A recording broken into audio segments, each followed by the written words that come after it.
Bang, tak larat lah bang, malih lah. Walaupun sebab malas, enggan. Dia macam nak rehat-rehat lah, tak nak lah.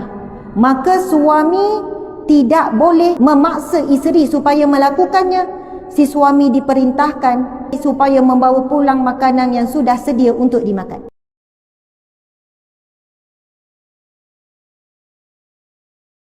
Saya nak bacakan pendapat yang pertama, iaitu mazhab Hanafiyah. Mazhab Hanafi, sebelum kita pergi kepada mazhab Syafi'i, sebab saya ikut turutan dalam buku ni. Satu daripada kitab fiqh yang muktamad dalam mazhab ini adalah Bada'i Asy-Syana'i. Kitab ini disusun oleh ulama besar mazhab Hanafi, iaitu Imam Al-Kasani. Menyebutkan, sekiranya seorang suami pulang membawa bahan makanan yang perlu dimasak dan diolah, bahan mentah lah, namun isterinya enggan memasak atau mengolahnya, bawa balik gandum suruh buat donat ke, tapi isteri tak nak buat, maka si isteri tidak boleh dipaksa melakukannya. Si suami diperintahkan supaya membawa pulang makanan yang sudah sedia untuk dimakan. Subhanallah, kenapa lambat Ustazah tahu? Masya Allah. Ini pendapat yang masyhur, yang kuat daripada ulama besar mazhab Hanafi. Sekiranya suami bawa balik bahan mentah, kemudian isteri enggan, bang, tak larat lah bang, malih lah. Walaupun sebab malas, enggan. Saya macam nak rehat-rehat lah, tak nak lah. Maka suami tidak boleh dipaksa, memaksa isteri supaya melakukannya. Si suami diperintahkan, maksudnya si suami dikehendaki supaya membawa pulang makanan yang sudah sedia untuk dimakan. Kerana antara kewajipan suami adalah memberi nafkah makanan. Subhanallah, Allahu Akbar.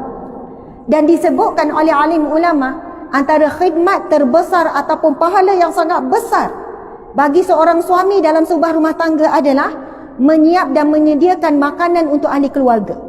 Bukan semestinya masak, bawa balik makanan siap, tetapi yang diyakini halal dan tayyibah. Dan itu adalah satu bentuk khidmat seorang suami yang pahalanya sangat besar. Baiklah, seterusnya dalam kitab Al-Fatwa Al-Hindiyah, ini juga di bawah imam besar dalam mazhab Hanafiyah, menyebutkan, sekiranya seorang isteri berkata, saya tidak mahu memasak dan membuat roti, maka dia tidak boleh dipaksa supaya melakukannya. Si suami perlu memberi si isteri makanan yang sudah sedia untuk dimakan, ataupun menyediakan seorang pembantu bagi memasak. Masya Allah, Allahu Akbar. Okey, ada orang kata, Ustazah, kita mazhab Syafi'i, kita tak rujuk mazhab-mazhab lain.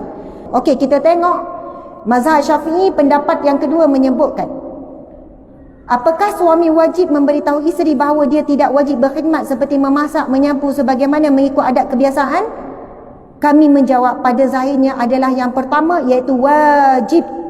Jikalau tidak, dia seisteri akan menyangka bahawa hal itu wajib ke atasnya.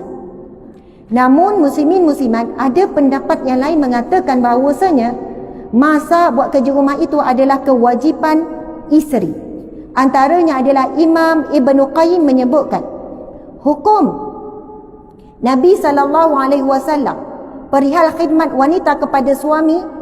Ibn Hubayb berkata, dalam Al-Wadihah, Nabi memutuskan antara Ali dan Fatimah.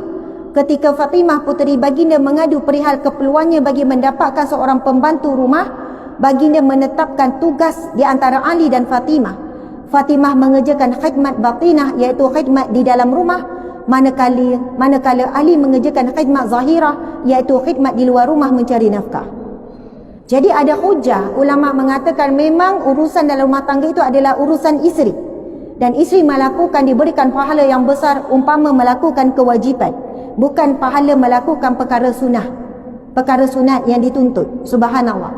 Begitu juga ada kisah Sayyidina Ali dan juga kisah Asma binti Abu Bakar yang melakukan kerja rumah sampai tangan mereka luka, ngangkut air dan sebagainya. Masya Allah.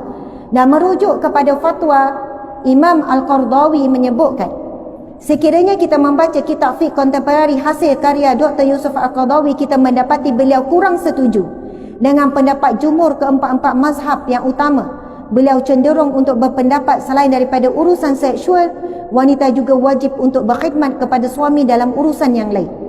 Pandangan beliau, wanita juga wajib memasak, menyapu, cuci lantai dan bersihkan rumah. Semua pekerjaan itu adalah sebagai imbal balik daripada nafkah yang diberikan suami kepada mereka. Tetapi Imam Syekh Yusuf Al-Qaradawi menyebutkan suami perlu beri tambahan nafkah umpama seperti upah selain daripada nafkah yang asas tu. Bila isteri melakukan semua tugas yang sepatutnya dibuat oleh pembantu, suami perlu memberi upah khas untuk pekerjaan tersebut. Masya Allah, Allahu Akbar.